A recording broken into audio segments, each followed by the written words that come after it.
My stepmother Olivia disliked me a lot. She saw me not as a stepson, but as an unwanted reminder of her husband's previous life. Filled with resentment, she secretly plotted with a rich woman who had moved in nearby. Their secret plan was to sell me along with the farm, cutting all her ties to my existence. However, fate had different ideas, and a surprising turn of events changed everything, leading to a series of unforeseen events that altered my life forever. Hello, my name is Jack, and I'm going to share a story that weaves through deep deception and paths of redemption. My story starts in the small town of Bern, Switzerland, where I lived on a large chicken farm. To an outsider, it might have looked charming, but for me, it was a battlefield. I was just 12 years old, but life had already forced me to take on the responsibilities of an adult. My mother died when I was born, an event that shaped my whole life. My father, overwhelmed with sadness and alcohol, found comfort in drinking rather than in being there for the son who needed him. Not long after, he brought Olivia into our lives. To her, I was merely a living reminder of a past she wanted to forget. Our home, if you could call it that, was sustained by the little money we made from our chicken farm. We sold eggs and chickens to make ends meet, but often, my father wasted our earnings at Joe's Tavern, leaving us on the edge of poverty. Every morning, as the sun cast long shadows over the dewy fields, I would be out feeding the chickens and collecting eggs while the rest of the world was still asleep. My small hands, rough and calloused, carried the weight of a life I never chose. School became a distant memory, a place for other children, not for someone who had to keep a farm running. But our story takes a darker turn the day Olivia's true nature came to light. I remember overhearing her one chilly morning. Her voice was sharp and secretive as she talked to someone on the phone about a solution to her problems. I didn't understand it then, but I felt a chill that wasn't from the cold. That's when Mrs. Patrick entered our lives. A widow, rich and mysterious, she had recently moved into a large estate near our farm. Her arrival was the talk of the town, but for Olivia, it was an opportunity. I later learned that Olivia saw a chance to get rid of me by making a deal with Mrs. Patrick. I first met Mrs. Patrick one evening when the sky was painted with streaks of crimson and purple. She came to our farm pretending to be interested in buying it. Her eyes, sharp and assessing, seemed to see more than what was obvious. There was a kindness in her manner, but her presence made me feel uneasy.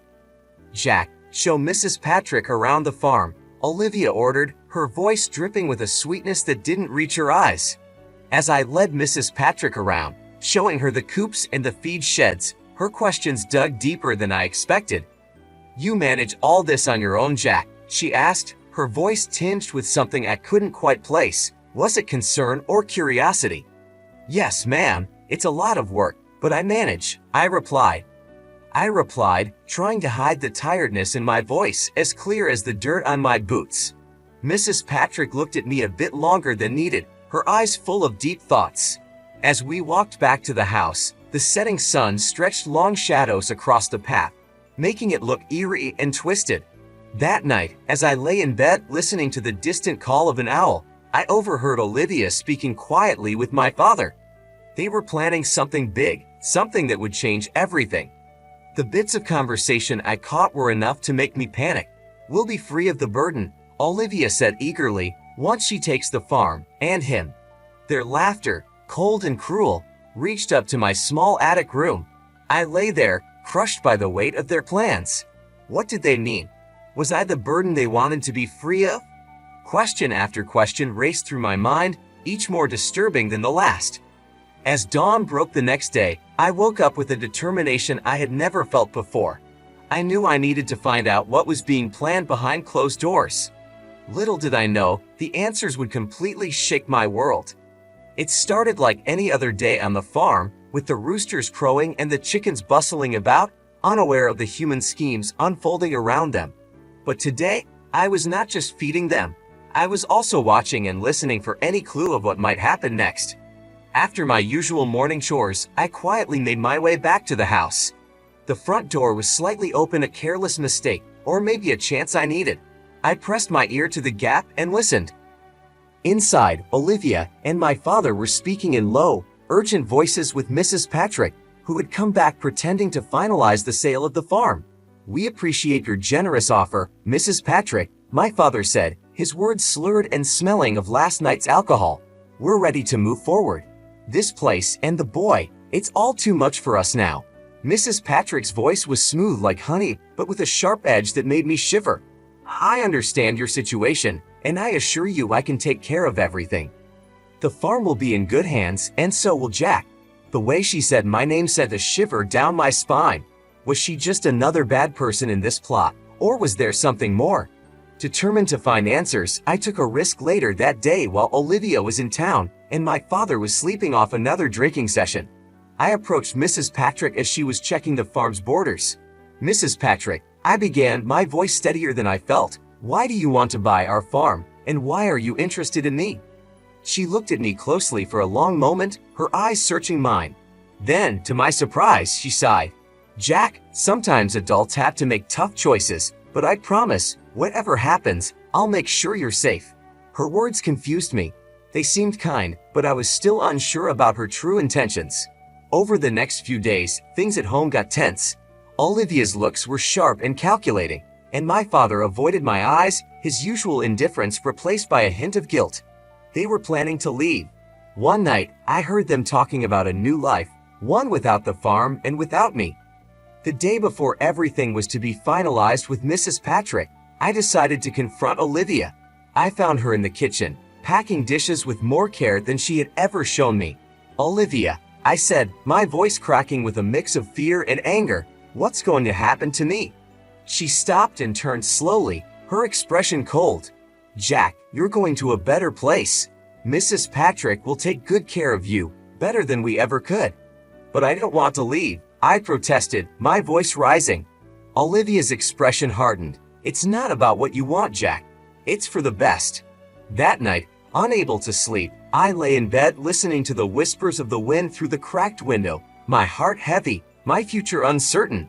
The next morning, Mrs. Patrick would return to our farm to finalize the sale and supposedly my fate.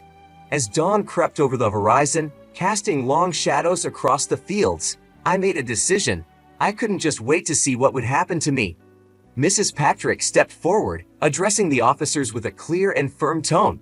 "There seems to be some misunderstanding here. I have not agreed to take Jack permanently. I was approached by these two about buying the farm and possibly providing Jack with temporary guardianship while they sort out their issues." The officers listened intently, taking notes. One of them turned to me, his voice kind but probing. "Jack, have they discussed with you any details about moving or living arrangements other than what you've just mentioned?" I shook my head, the weight of the unknown pressing down on me. "No, sir. They just told me I'd be staying with Mrs. Patrick for a while because it's too hard for them now." The officer nodded, then focused on Olivia and my father. "We need to investigate these claims thoroughly. It's important that any decision about Jack's welfare follows legal procedures and is made in his best interest." Olivia looked visibly shaken, her voice barely a whisper as she tried to explain. "We just thought it would be better for Jack. We can't provide for him the way he needs." The atmosphere was tense, each person's anxiety palpable. Mrs. Patrick then addressed me directly, her gaze softening. "Jack, regardless of what happens, I want you to know that my offer to help is sincere. But any long-term decision will need to be properly vetted and approved." The officers then suggested they all go inside to discuss the matter further and check some paperwork. We also had a social worker who will need to speak with Jack and assess his living conditions, one officer added as they ushered the group towards the house. As they moved inside, I stood there for a moment, trying to process everything. The fear of the unknown mingled with a flicker of hope, knowing that these officers might just help me find a stable and caring environment. The future was still uncertain, but for the first time in a long while, I felt like there were adults around who might actually look out for my best interests. I never planned to take Jack away without his agreement or the proper legal steps. I was here to talk about buying the farm, but when I found out about the child's situation, I became worried. I contacted the police because I was concerned for his safety and well-being. The officers nodded and then turned their attention back to Olivia and my father. "We need to check some documents and have a longer talk about Jack's custody and your financial actions," one officer said, gesturing for them to lead the way inside. As they walked into the house, Mrs. Patrick stayed back with me for a moment. "Jack, no matter what happens today, I want you to know that my home is always open to you, and not because of any deal, but because you deserve a safe and loving place," she said. Her words felt like a warm blanket around my shivering shoulders. I nodded, not fully understanding the legal details, but feeling a spark of hope in the midst of the chaos. Inside, the officers started their questioning, pulling out documents that Olivia and my father struggled to explain. It quickly became clear that there were mistakes and possibly fake information in the paperwork related to the farm sale. As the officers dug deeper, Olivia's cover finally fell apart. "It was all his idea," she burst out, pointing a trembling finger at my father. "He wanted to sell the farm and get rid of the kid. I just went along with it." My father, his face now showing despair, looked at me, his eyes finally meeting mine. "Jack, I'm sorry. I thought it would be better for you." The room spun around me as accusations were made and confessions came out. The officers took notes, their faces serious. The betrayal hurt, but the truth coming out also brought a strange relief. Finally, the reality of my life was being acknowledged by those who could change it. As the morning turned into afternoon, decisions were made. Olivia and my father were taken into custody for further questioning, and I was left in the temporary care of Mrs. Patrick. As we left the farm, I looked back at the only home I'd ever known, feeling the weight of my past and the uncertain promise of my future. As we drove away from the farm, the landscape of my past turned into a blur of green and gray, a picture fading into the background of my new reality. Seated next to Mrs. Patrick in the warmth of her car, I started to feel a cautious hope for what lay ahead. For the first time in what felt like an eternity, I felt a true sense of safety, a sanctuary from the chaos that had ensnared my life. Yet beneath this newfound security, my emotions churned, betrayal from those I had trusted, relief from the danger I was escaping, fear of the unknown ahead, and a budding hope kindled by Mrs. Patrick's words. Mrs. Patrick, sensing my tumultuous state, broke the silence as we drove. "Jack, I know today has been extraordinarily difficult, and the days ahead will involve many changes, but remember, you're not alone anymore," she assured me, her voice a soothing balm to my frayed nerves. She revealed that she had been observing the farm for some time, suspecting that not all was as it seemed. Her intervention, she explained, wasn't solely about the property itself, but was driven by a concern for my well-being. As we arrived at her estate, I was struck by its grandeur. The house, large yet welcoming, was surrounded by lush gardens bursting with vibrant colors, a stark contrast to the drab existence I had known. The gardens, a riot of hues, seemed almost surreal in their beauty, providing a visual feast that lifted my spirits. Over the subsequent days, Mrs. Patrick took the necessary legal steps to stabilize my situation. She was appointed my temporary guardian, and the process to officially make her my foster parent was initiated. During this period, I came to learn more about her. Unable to have children of her own, and having lost her husband a few years prior, she lived in a large estate that seemed too quiet for just one person. It was clear her heart had ample room for more. One sunny afternoon, as we meandered through her rose garden, the air fragrant with the scent of blooms, Mrs. Patrick paused and faced me. Her expression was earnest. "Jack, I want you to understand that you are not a replacement or a charity case," she began, her voice firm yet kind. "You are a brave young boy who deserves a chance at happiness. I hope with time, you will come to see this place as your home." Her words, sincere and heartfelt, planted a seed of hope in me. Maybe, just maybe, I could really start a new life here, one filled with love and stability. But life, as I was learning, is seldom straightforward.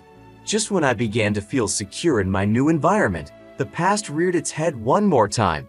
A few weeks after settling in with Mrs. Patrick, an unexpected call came from the police. They wanted to discuss the ongoing investigation into my father and Olivia. Anxiously, I went to the station where an officer handed me a letter found among Olivia's possessions. It was addressed to me from my mother. Holding the envelope, my hands trembled as I felt the weight of its contents. Inside, written in my mother's elegant hand, were words of pure love and longing. She spoke of her deep affection for me, her aspirations for my future, and her profound regret at not being there to witness it. The letter, a mixture of love and sorrow, shattered yet healed parts of me. Her words echoed in my heart, affirming that despite her physical absence, her love had always been with me. As I absorbed her words, a profound sense of clarity settled over me. The betrayal and secrecy I had faced were now overshadowed by the undeniable truth of my mother's love. This revelation, though painful, brought a strange relief. It reassured me of my worth and solidified my resolve to embrace the new life Mrs. Patrick offered.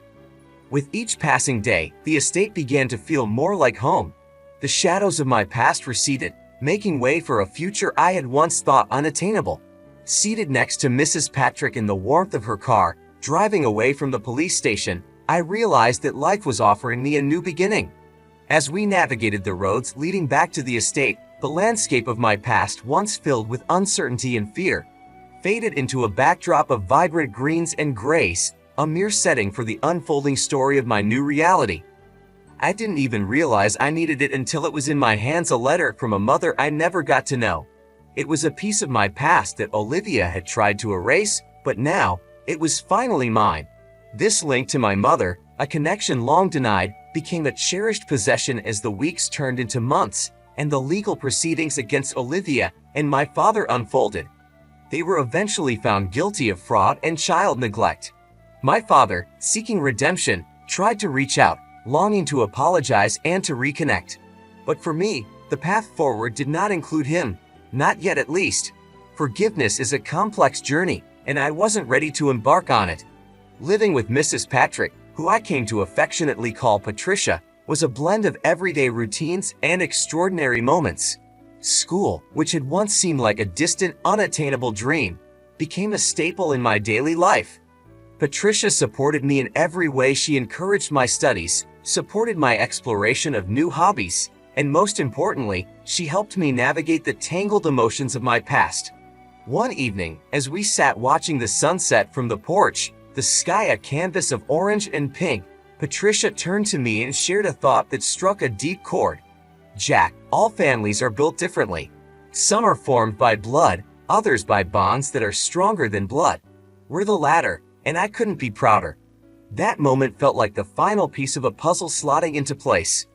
The turmoil of my past had led me to this tranquil present, and the future was a canvas waiting to be painted with the vibrant colors of hope and healing. Patricia's words sizzled deep within me, affirming a truth I was only beginning to grasp. The definition of family could be much broader than traditional bonds, encompassing connections built on support, understanding, and unconditional love. Days turned into weeks and weeks into months as I settled into my new life with Patricia. The estate, with its sprawling gardens and quiet corners, became a sanctuary where I could grow and heal. We spent many afternoons wandering through the blooming gardens, discussing books, life, and my dreams for the future. Patricia, ever patient and wise, listened and advised, guiding me with a gentle hand. As the court cases wrapped up and the legalities were dealt with, I found myself thinking more about the future. I started to make plans for college, for travel, and perhaps one day, for ways I could help others who had faced challenges like mine. Patricia was supportive of all my plans, encouraging me to dream big and work hard. It wasn't just the practical support that made my life with Patricia transformative. It was the emotional healing that took place. The more I learned about empathy, compassion, and resilience from her, the more I began to understand the depth of what I had experienced. The process of healing from the past was slow and sometimes painful, but it was also filled with moments of profound realization and growth. And now, as I reflect back on the journey from the shadows into the light, I see how far I've come. From a childhood overshadowed by neglect and deception to a life enriched by love and new opportunities. This story, my story, doesn't just end with a new beginning. It continues each day with each new challenge and triumph.